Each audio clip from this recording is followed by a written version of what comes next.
주요 뉴스입니다. 정부가 오늘부터 응급의료기관에 군의관 235명을 추가로 배치합니다. 정부는 군의관들이 보다 적극적으로 근무할 수 있도록 배상 책임을 면제하기로 했습니다.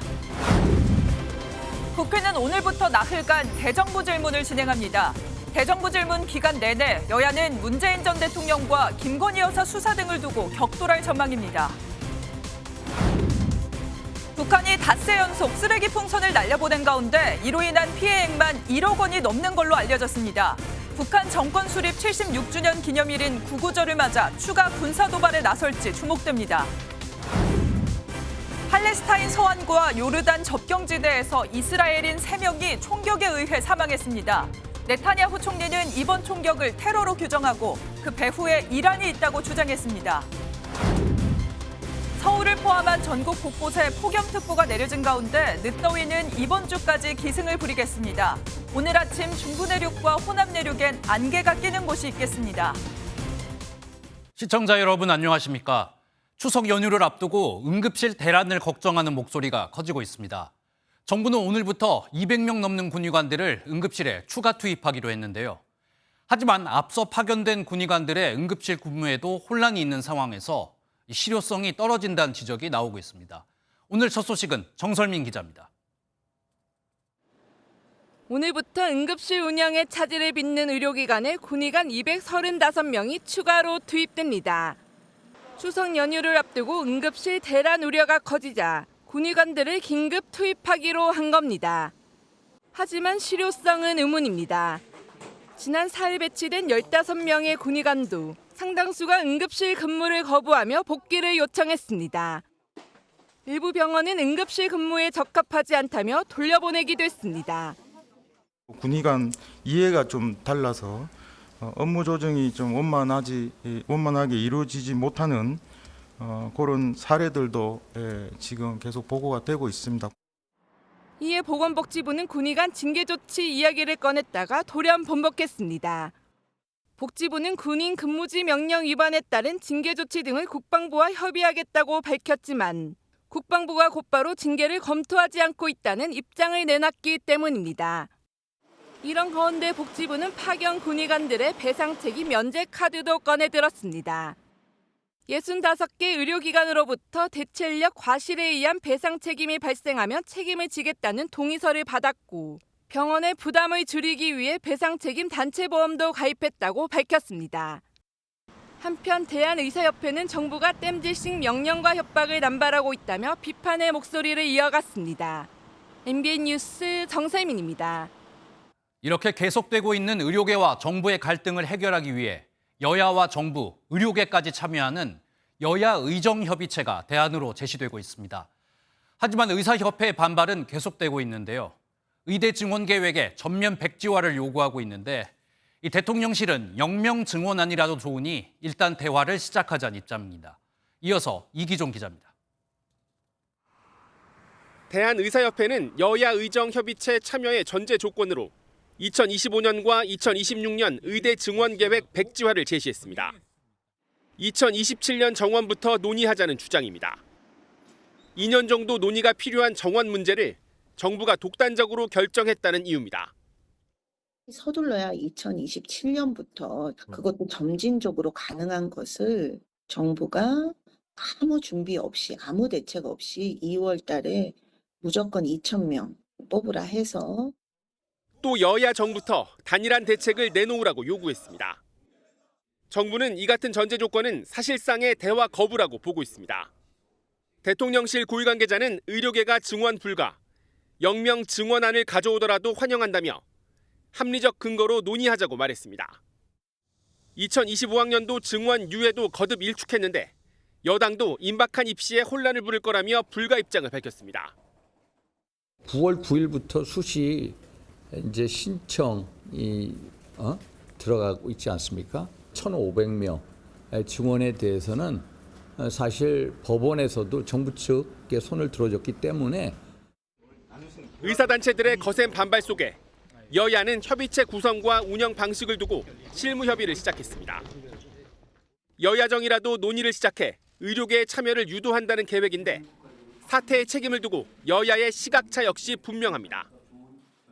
더불어민주당은 정책 실패를 인정하는 것이 해결의 출발점이라며 윤석열 대통령의 사과와 보건복지부 장차관의 경질을 요구했습니다. MBN 뉴스 이기종입니다. 여야 원내대표가 오늘 오전 우원식 국회의장의 주재로 비공개 회동을 갖습니다.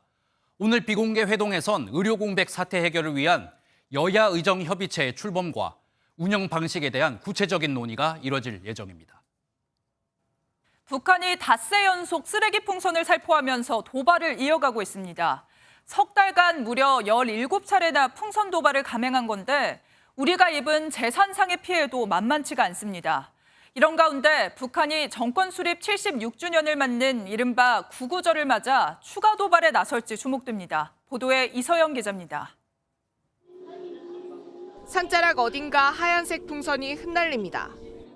풍선이 싣고 온 건 잘린 골판지나 비닐, 플라스틱 병이 든 여러 개의 쓰레기 봉지입니다.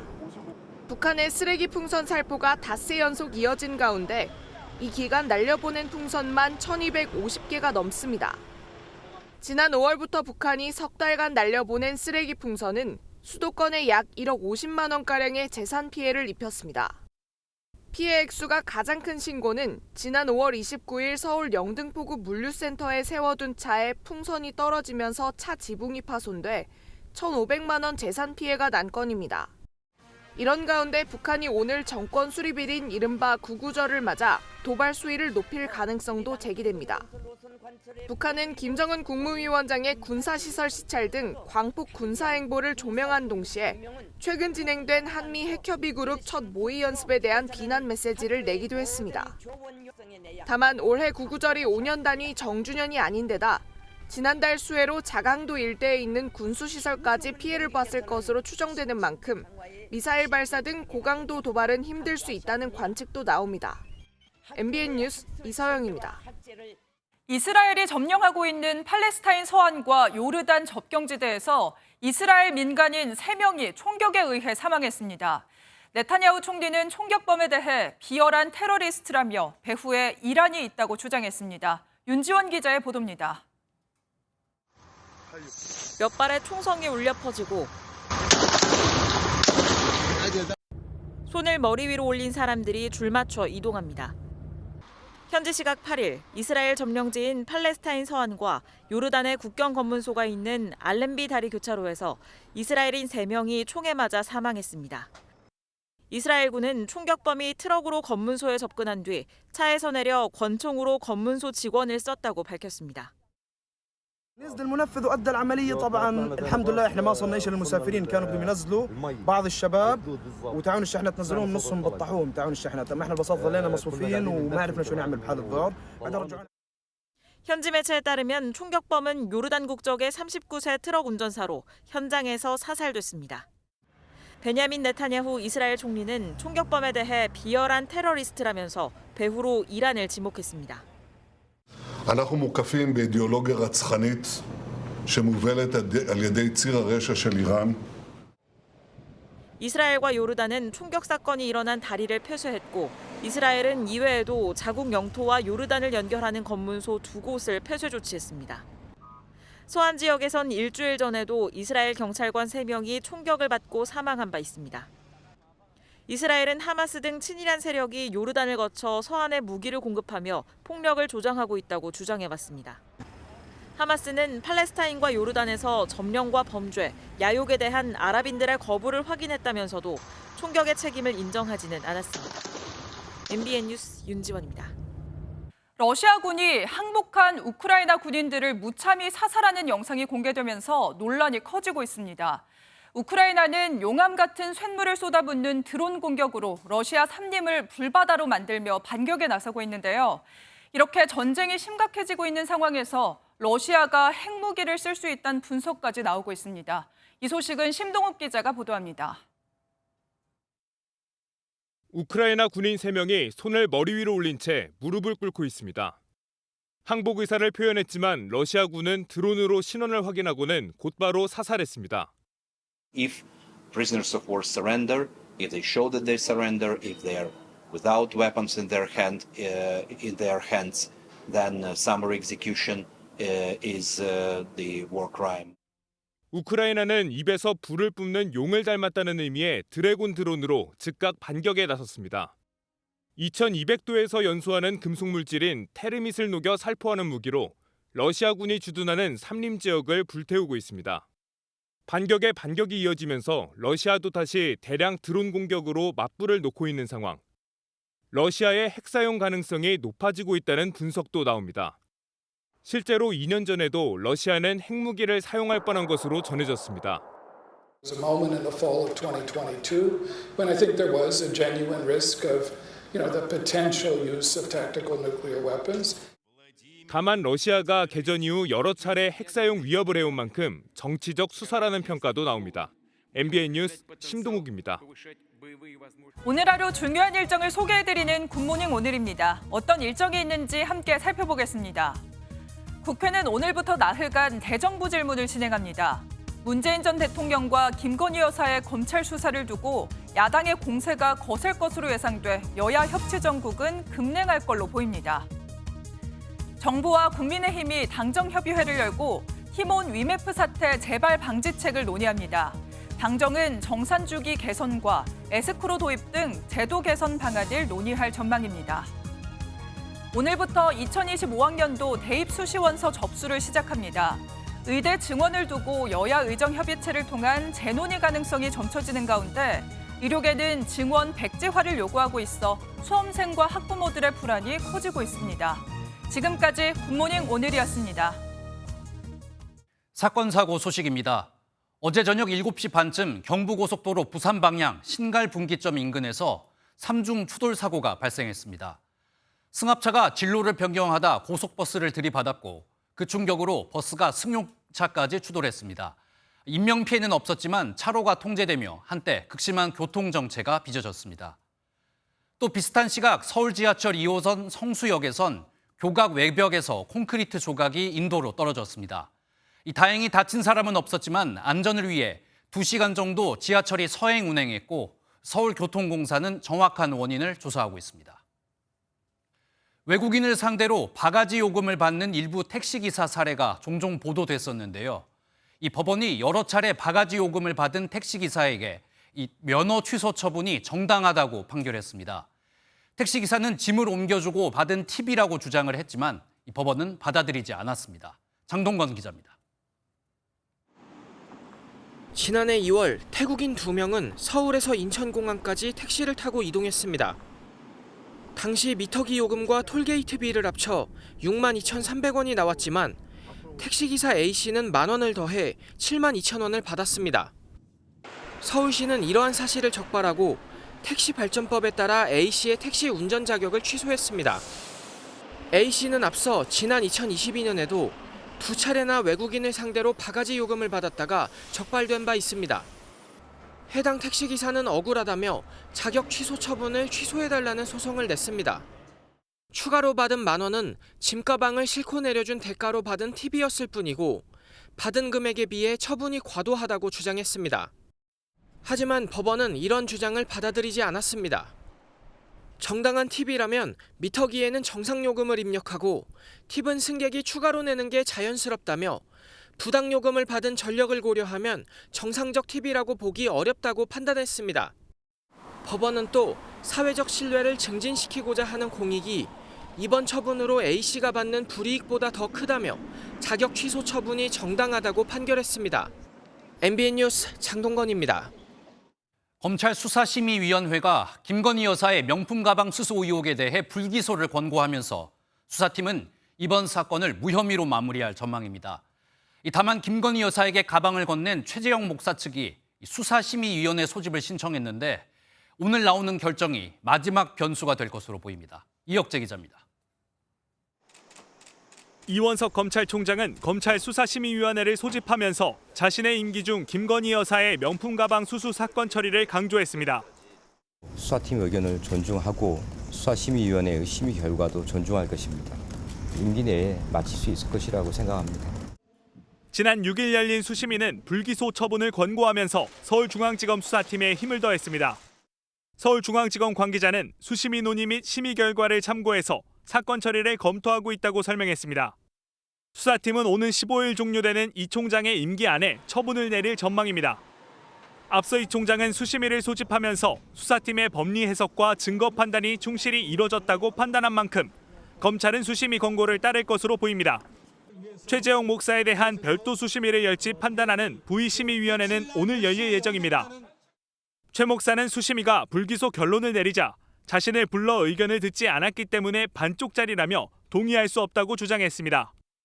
하지만 이번 수심위에서 명품 가방 사건의 직무 관련성과 대가성에 대해 검토를 이미 마쳐 새로운 수심위가 열린다고 하더라도 결론을 뒤집기는 쉽지 않을 거라는 관측도 나옵니다.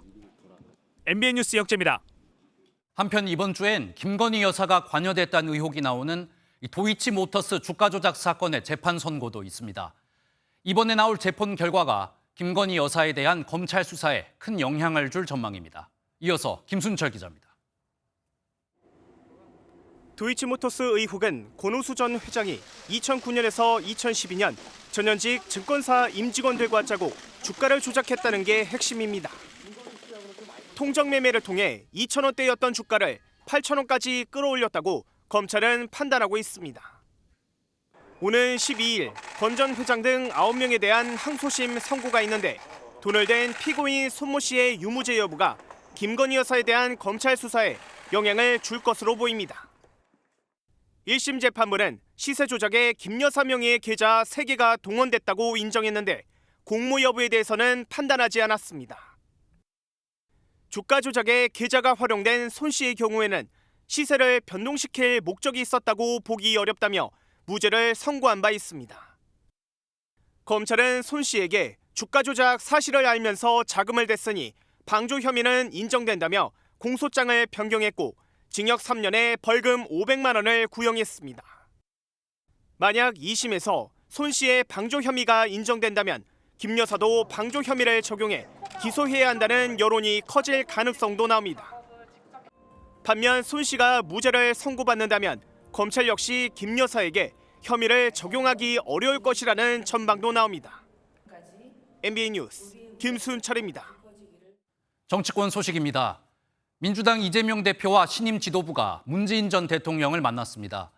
최근 시작된 문재인 전 대통령 가족에 대한 검찰 수사에 대해 이재명 대표는 정치 탄압이라고 비판했고 문재인 전 대통령은 민주당의 적극적인 대응에 감사의 뜻을 전했습니다. 리포트 먼저 보시고 뉴스 돋보기에서 자세히 살펴보겠습니다. 장명훈 기자입니다. 이재명 민주당 대표와 문재인 전 대통령이 지지자를 향해 손을 흔듭니다.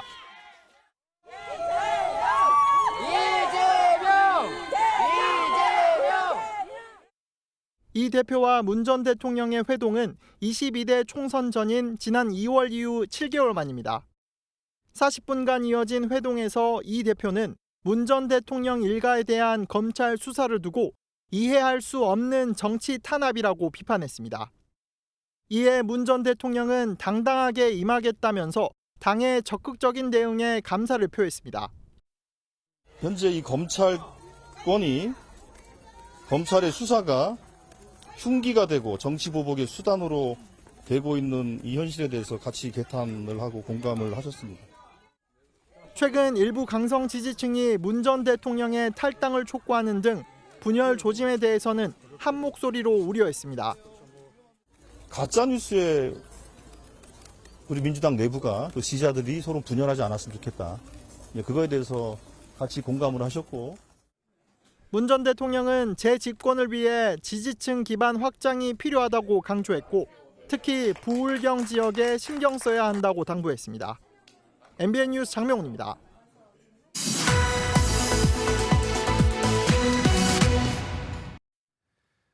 오늘 뉴스 돋보기는 정치부 유호정 기자와 함께하겠습니다. 어서 오십시오. 앞서 리포트에서도 저희가 전해드렸는데 네. 이재명 대표와 문재인 전 대통령 두 사람이 만났습니다. 일단 분위기는 좀 어땠습니까? 일단 전반적으로 화기애애했습니다. 문 전 대통령은 현장을 찾은 민주당 당직자들에게 외교 안보 분야 회고록을 선물하기도 했는데요. 현장 모습 직접 보고 오시죠. 잘 읽고 또 민주당도 발전하고 나라 발전할 길을 잘 찾아주시기 바랍니다. 저도 언제 시간 되면 한번 읽어보도록 하겠습니다. 제 것도 하나 사주세요.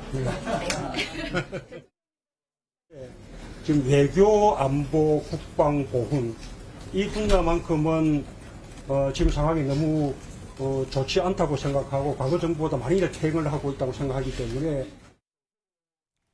예, 이번 회동은 이 대표의 코로나19 확진으로 수년된 일정인데요. 공교롭게도 그 사이에 검찰이 이 타이 이스타제 특혜 채용 의혹과 관련해 압수수색 영장에 문 전 대통령을 피의자로 적시한 사실이 알려지면서 주목을 받았습니다. 네, 사실 그동안 민주당 내부에서는 친명계와 친문계 약간 이렇게 갈등이 있었잖아요. 근데 이번 검찰 수사로 양 진영이 좀 결집하는 그런 모습인 것 같습니다. 예, 아무래도 그렇습니다. 일단 두 사람은 한 목소리로 윤석열 정부를 비판했고요. 검찰 수사가 정치 보복 수단이라는 공감대와 함께 당내 통합을 강조했습니다. 그동안 사법 리스크라 하면 야권 대권 주자인 이재명 대표의 약점으로 꼽혀왔고 친문계가 우려하는 지점이기도 했거든요. 그런데 검찰 수사가 문재인 전 대통령으로까지 확대되면서 양측이 이 검찰이라는 공동의 적에 함께 맞서는 구도가 형성됐습니다. 타이 이스타제 특혜 채용 의혹을 수사 중인 검찰은 오늘 이 대통령 친인척 관리 업무를 맡았던 전 청와대 행정관 신모 씨에 대한 증인 신문을 진행합니다. 문 전 대통령의 딸 다혜 씨의 이 태국 이주 과정 등에 대해 물어볼 예정인데 이 기일 통지서를 받은 문 전 대통령은 출석하지 않을 것으로 보입니다. 네, 실제로 민주당이 굉장히 적극적으로 대응을 하고 있잖아요. 맞습니다. 구체적으로 좀 어떻게 대응을 하고 있습니까? 먼저 당 지도부는요. 전 정권 정치탄압대책위원회도 구성했고요. 오늘 첫 회의를 진행합니다.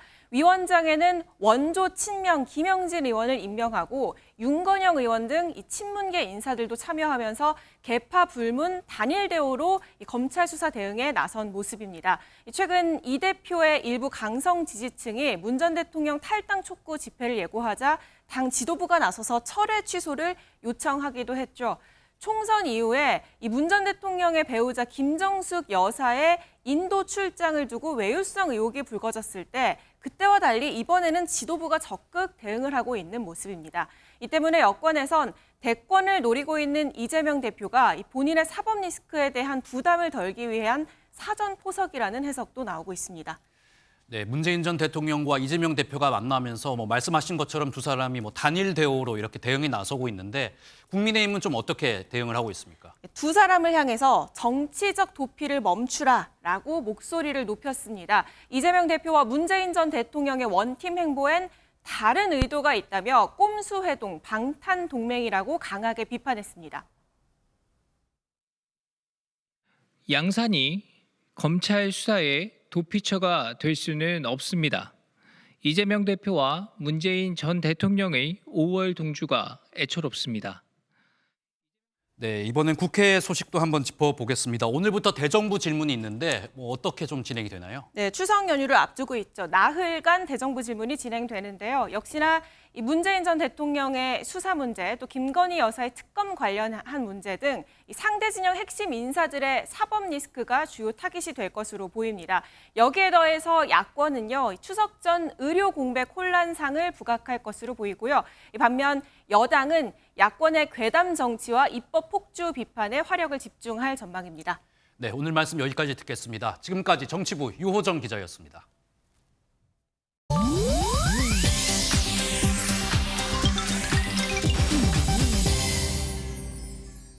인터넷에선 어떤 소식들이 화제일까요? 인터넷 와글와글입니다. 충북 제천에서 열린 제20회 제천국제음악영화제 야외 행사장 불꽃 특수효과가 관람객성을 향해 발사되는 사고로 17명이 다친 가운데 경찰이 본격적인 수사에 돌입했습니다. 어제 충북경찰청 등에 따르면 영화제의 행사장 특수효과 설치 장소와 무대시설 구조 등을 분석하기 위한 현장 감식을 지난 7일 진행했는데요. 해당 특수효과의 발사 좌대를 제출받아 기기 결함 등을 정밀 검사하고 특수효과 담당자를 참고인 신분으로 불러 조사할 계획인 걸로 알려졌습니다. 사고는 지난 6일 오후 9시 30분쯤 음악 행사 도중 불꽃 특수효과가 2천여 명이 앉아있는 객석을 향해 발사되면서 발생했는데요. 영화제 측은 홈페이지에 사과문을 올리고 사고 관련 피해자 조사를 진행한다며 고개를 숙였습니다. 전 연인에게 성폭력 혐의로 고소당한 프로농구 선수 허웅 씨가 경찰에서 무혐의 처분을 받았습니다. 서울수서경찰서는 최근 허웅 씨의 준강간상해 혐의에 대해 불송치 결정을 내렸다고 어제 밝혔는데요. 앞서 허웅 씨의 전 연인 A 씨는 지난 2021년 5월 서울의 한 호텔에서 허 씨와 다투던 중 강제로 성관계를 해 임신까지 하게 됐다며 지난 7월 허 씨를 고소했습니다. 허 씨가 전 연인에 대해 공갈미수, 협박 등으로 고소하자 이에 대해 A 씨가 성폭력으로 맞고소를 한 건데요. 경찰은 성폭력 고소건에 대해 증거 불충분으로 혐의가 없다고 판단한 걸로 알려졌습니다. 가수 이명웅 씨의 콘서트 내용을 담은 영화가 역대 공연 실황 영화 매출액 1위를 기록했습니다. 영화진흥위원회 통합 전산망에 따르면 지난달 28일 개봉한 영화 I'm Here the 스타디움은 7일 기준 관람객 22만 5천 명을 돌파하며 누적 매출액 65억 원을 기록했습니다. 앞서 기존의 공연 실황 영화 매출액 1위도 지난해 개봉한 이명웅의 영화 I'm Here the Final로 이명웅 씨의 콘서트와 뒷이야기를 다뤘는데요. 이렇게 이명웅 씨는 두 번째 콘서트 실황 영화로 자신의 흥행 기록을 넘어서게 됐습니다. 흥행 보증수표로 불리는 이명웅 씨의 인기가 공연장에서 스크린으로까지 이어지고 있습니다. 인터넷 와글와글이었습니다. 필리핀과 중국을 강타한 슈퍼태풍 야기가 이번엔 베트남을 휩쓸며 큰 피해를 남겼습니다. 강한 바람에 건물의 벽이 떨어져 나가고 지붕이 날아가는 등 피해가 이어졌는데요. 최소 14명이 목숨을 잃고 200명에 가까운 사상자를 냈습니다. 이승민 기자입니다. 거센 비바람에 나뭇가지가 총알처럼 날아가고 오토바이 운전자는 쓰러져 몸을 가누지 못합니다. 시속 160km가 넘는 강풍에 건물 외벽이 떨어져 나가고 지붕도 통째로 날아갑니다. 가로수는 줄줄이 쓰러지거나 뿌리째 뽑혀 도시는 아수라장이 됐습니다. từ bé đến lớn mình chưa gặp một cơn bão nào mà có sức gió mạnh như vậy, rất là mạnh. 올해 아시아에서 관측된 태풍 중 가장 규모가 큰 11호 태풍 야기는 베트남 북부 지역을 강타했습니다. 인구가 밀집한 수도 하노이가 직접 영향권에 들면서 인명피해도 눈덩이처럼 불었습니다.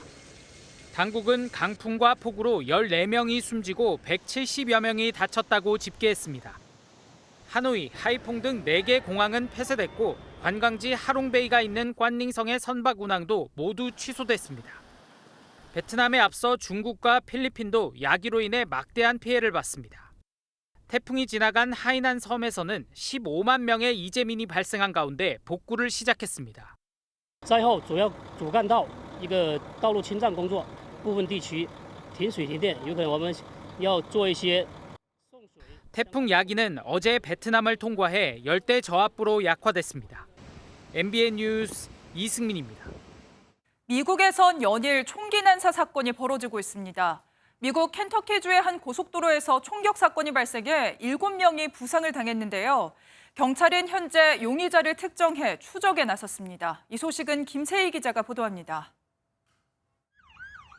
미국 켄터키주 남동부 지역의 한 고속도로에서 경찰차가 쏜살같이 지나갑니다. 자동차의 타이어와 표면에는 총알이 튕겨져 나가 페인트가 벗겨졌습니다. 현지 시각 7일 오후 켄터키주 런던시 북쪽 인근 고속도로 출구에서 총격 사건이 벌어진 겁니다. And while we were driving, all of a sudden we just heard this deafening loud sound, and it sounded like a rock went through my back window, and our ears were ringing. 다행히 사망자는 없었지만 총격으로 7명이 다쳤습니다. 경찰은 32세 남성을 용의자로 특정해 수색 중인데 공범이 있을 가능성도 배제하지 않고 있습니다.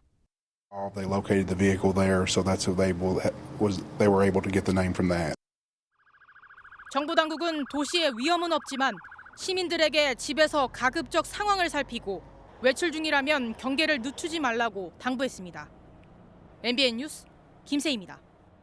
미국 바이든 대통령이 대선 출마를 포기한 결정적인 계기가 바로 TV 토론이었죠. 그만큼 이 TV 토론이 선거 판세에 결정적 역할을 하고 있는데 새로운 민주당 대선 후보인 해리스와 공화당 트럼프가 TV 토론에서 처음 맞붙습니다. 이번에도 필기구와 물만 가지고 토론장에 들어갈 수 있는데요. 두 후보는 이번 TV 토론에 사활을 걸고 있습니다. 주진희 기자입니다. 첫 TV 토론을 이틀 앞두고 해리스와 트럼프 측의 신경전이 가열되고 있습니다. Yes, I am. Being at the spice store, I finally got out of the debate prep to look at these spices. Best part of debate prep so far. She's locked herself in a room. She's got a lot to learn. MAGA people outside screaming, "We love Trump, we love Trump, we love Trump," and they can't focus. 토론 규칙도 정해졌습니다. 빈 종이와 펜, 물 한 병만 가지고 있을 수 있으며 질문은 진행자만 하고 사전에 공개되지 않습니다. 후보들은 각각 2분 답변과 반박 시간이 주어지지만 자신의 차례가 아니면 마이크가 꺼져서 끼어들 수 없습니다. 전당대회 후에도 지지율 상승세가 주춤한 해리스 후보나 다시 추격에 들어간 트럼프 후보 모두 이번 TV 토론이 지지율 변화의 분기점이 될 전망입니다. Both of sides know that the economy is key in the election. Our new polling shows, yes, some Harris momentum, but the big headline is this is a very, I could add a few.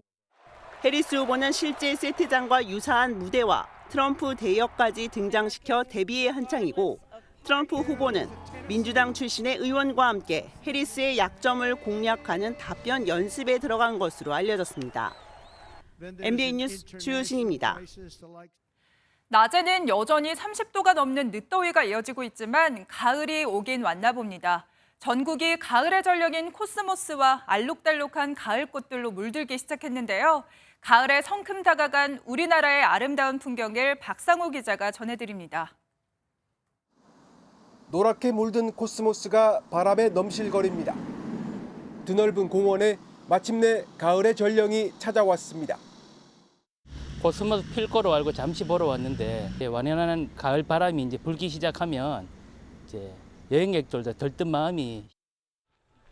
축구장 34개 규모의 철원 고석정 꽃밭도 형형색색의 가을 옷으로 갈아입었습니다.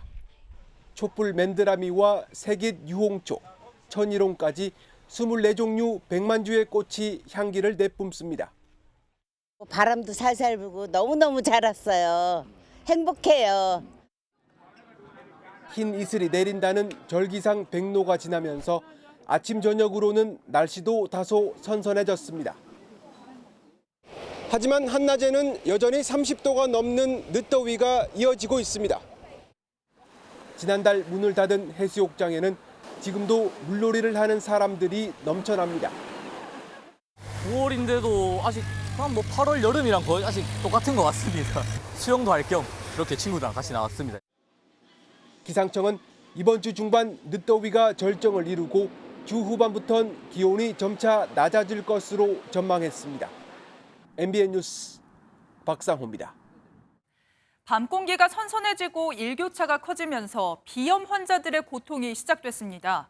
특히 어린이의 경우 비염이 길어지면 천식과 얼굴 변형까지도 불러올 수 있는 만큼 근본적인 치료가 필요하다고 하는데요. 자세한 내용은 신용수 기자가 전해드립니다. 9월에 접어들면서 저녁엔 어느덧 선선해진 날씨를 체감할 수 있습니다. 폭염에서 벗어난 기쁨도 잠시, 커진 일교차만큼 비염 환자들의 고통도 늘어납니다. 코가 간질간질하고 이제 목이 간지러우니까 기침이랑 재채기가 계속 나더라고요. 눈도 간지럽고 그런 것 때문에 이제 밤에 잘 때도 좀 불편함을. 알레르기성 비염은 우리 몸이 특정 물질에 예민하게 반응하면서 발생합니다. 면역 반응으로 인해 가려움과 더불어 코 안이 붓고 맑은 콧물이 나는 겁니다. 비염 환자의 코는 외부 자극에도 취약해지는데 특히 차가운 공기는 증상을 급속도로 악화시킬 수 있습니다. 비염이 만성으로 지속되면 숨쉬기 어려워져 잠도 잘 못 잘 만큼 삶의 질이 떨어집니다. 또 입으로 숨을 쉬면서 호흡기 질환에 취약해지는데 어린이의 경우 천식과 얼굴 변형까지 유발할 수 있습니다. 면역 반응을 억제하는 항히스타민제를 사용해 증상을 줄일 수 있지만 효과는 그때뿐입니다. 근본적 해결을 위해서는 알레르기 원인 물질을 검사를 통해 파악한 뒤 이를 몸에 대량 투입하는 면역 치료가 필요합니다. 3년 정도 지속을 하게 되면은 우리 몸의 면역 체계가 얘들을 무시하는 방향으로, 즉 알레르기 반응을 일으키지 않는 방향으로 체질이 바뀐다. 또 환절기 마스크를 착용하고 몸을 따뜻하게 유지하는 등 코의 자극을 줄이는 생활 습관도 비염 관리에 도움이 됩니다. MBN 뉴스 신용수입니다. 경제 소식입니다. 금융당국의 대출 규제에도 영혼까지 끌어모아 집을 산다는 이른바 영끌 열풍은 식지 않고 있습니다. 가계부채 증가 속도가 너무 빠르다고 판단한 정부는 주택담보대출뿐 아니라 신생아 특례대출 같은 저출생 대책도 조정할 것으로 보입니다. 자세한 내용은 김태영 기자입니다. 연 1%대 저금리로 최대 5억 원까지 주택자금을 빌려주는 신생아 특례대출 신청이 6개월 만에 7조 2천억 원을 넘었습니다. 정부 예상보다 빠른 증가 추세입니다. 결국 정부는 신생아 특례대출 소득기준 완화 적용 시점을 늦추는 방안을 검토하는 것으로 알려졌습니다. 당초 올해 3분기 중 소득기준을 부부 합산 2억 원으로 완화하려는 계획을 연말로 미루겠다는 겁니다. 그 속도를 조절하고 적정한 어떤 유동성 관리라는 측면에서 저희가 대책을 마련하고 있고, 다만 정책대출 공급액 중 신생아 특례대출 비중은 14% 수준에 불과하고 실수요자 대출이라 집값 상승과 무관하다는 지적도 나옵니다. 사실 신생아 특례론으로 매입하기는 어려운 지역들 위주로 상승을 하고 있는 거고, 사용처를 좀 보면은 사실은 신규 주택도 있지만 대환이 좀 많긴 했거든요. 정부는 또 신용대출 한도 축소도 검토하고 있는데 애꿎은 실수요자들까지 피해를 본다는 불만이 나오고 있습니다. MBN 뉴스 김태형입니다. 추석 명절이 이제 일주일 앞으로 다가왔습니다. 기쁜 명절이지만 높아진 물가 때문에 차례상을 차리는 마음은 무거운데요. 차림 비용이 지난해보다 1.6% 정도만 올랐다는데 실제 체감 물가는 이것보다 훨씬 더 높은 것 같습니다.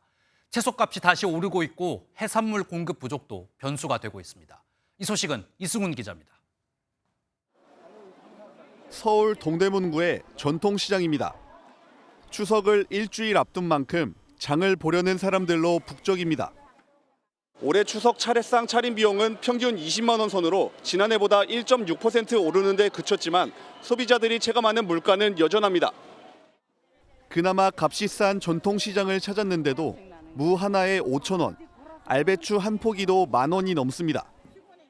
올여름이 유난히 더웠던 데다 명절 수요가 몰리면서 배추는 지난해보다 95% 올랐고 무 가격도 59% 상승했습니다. 무를 들었다가 좀 비싸서 놓은 것 같아요. 가격은 있는데 또 다음 주가 추석이니까. 올해 들어서 2배. 무 배추가 가격이 있으면 재래시장에 손님들이 많이 나오는 편이에요. 그나마 제수용품인 사과 등 과일과 한우, 닭고기 가격은 소폭 하락했습니다. 정부는 20대 추석 성수품 17만 톤을 추가로 공급할 방침이지만 늦더위가 계속되면서 수온 상승으로 해산물 어획량이 줄어 가격 상승이 우려됩니다. MBN 뉴스 이승훈입니다.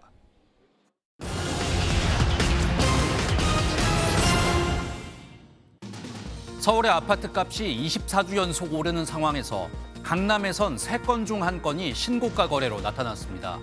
지난 7월 서울 아파트 매매 거래 중 신고가 거래 비중은 11%였는데 서초구는 34%, 강남구는 25%가 신고가 거래였습니다. 특히 강남구에선 신고가 거래 비중이 지난 8월 35%를 차지하며 지속 상승하고 있습니다. 서울시가 티몬 위메프 사태로 피해를 본 소상공인들을 위해서 피해 지원을 확대하고 있습니다. 서울시는 회복자금 대출 한도를 최대 1억 5천만 원까지 늘리고 금리는 3.5%에서 2.5%로 내렸는데요. 서울신용보증재단 앱 또는 홈페이지에서 대출 신청이 가능합니다. 가계대출이 어려워지고 있는 상황에서 우리은행이 실수요자들에겐 최대한 대출을 제공할 계획입니다. 특히 결혼을 앞둔 사람들에겐 수도권 주택에도 주택담보대출이나 전세자금 대출을 허용하도록 했는데요. 또 직장이 바뀐 경우나 자녀가 수도권 학교에 진학했을 땐 주택이 있는 사람들에게도 전세자금 대출을 허용할 계획입니다. 지금까지 굿모닝 경제였습니다.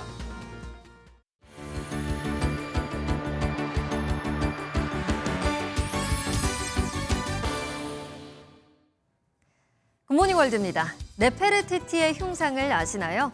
고대 이집트 왕비의 흉상으로 3000년 전에 만들어졌다고 믿어지지 않을 만큼 정도의 현대적인 아름다움을 자랑하는 고대 이집트 대표 유물입니다. 이집트의 것이지만 과거 독일의 한 고고학자가 발견하곤 불법 밀반출에 지금은 독일에 있다는데요. 화면으로 만나보겠습니다. 독일 베를린 국립박물관에서 사람들이 네페르티티 왕비의 흉상을 감상하고 있습니다. 이집트 최고의 미인으로 유명한 네페르티티 왕비는 이집트 제18조 왕조의 파라오인 아크나온의 왕비이자 투탕카멘의 양어머니인데요. 이 흉상은 이집트 최고 걸작 중 하나로 평가받고 있습니다. 이집트의 고고학자인 자히 하와스는 독일을 상대로 이 흉상은 과거 불법적으로 반출된 것이니 반환하라는 청원 운동을 시작했는데요. 하지만 독일은 아직 별다른 대응을 하고 있지 않은 상황이라네요. 여기 다양한 종목의 선수들이 모여 있습니다. 무언가 도전을 하기 위해서라는데 그 모습을 자세히 살펴보도록 하겠습니다. 선수들이 시작 신호와 함께 산을 달려오릅니다. 패러글라이더에게 바톤을 터치하고 이어 산악자전거 선수와 카약 선수까지 이어받으면 마침내 경기가 끝납니다. 이탈리아 북부의 알프스에서부터 이어지는 아름다운 산악지역 돌로미테를 배경으로 레이스를 펼쳤는데요. 서로 다른 종목의 선수들이 모여 자신의 한계에 도전했습니다. 이 경기는 세계적인 에너지 드링크 회사가 주최하고 있는데 벌써 37회를 맞았다고 하네요. 사람들이 물가 근처에서 열심히 무언가를 하고 있습니다. 다름 아닌 기도를 드리고 있는 거였는데요. 쿠바로 가보겠습니다. 가톨릭 신자들이 쿠바 하바나의 한 물가에서 기도를 하고 있습니다. 십자가 표시를 하고 바닷물에 손을 씻는 사람부터 제물을 들고 해안가 모래 위에 무릎을 꿇는 사람까지 각자의 방식으로 기도합니다. 성모 마리아에게 번영과 건강, 가족의 안녕을 빌고 있는 건데요.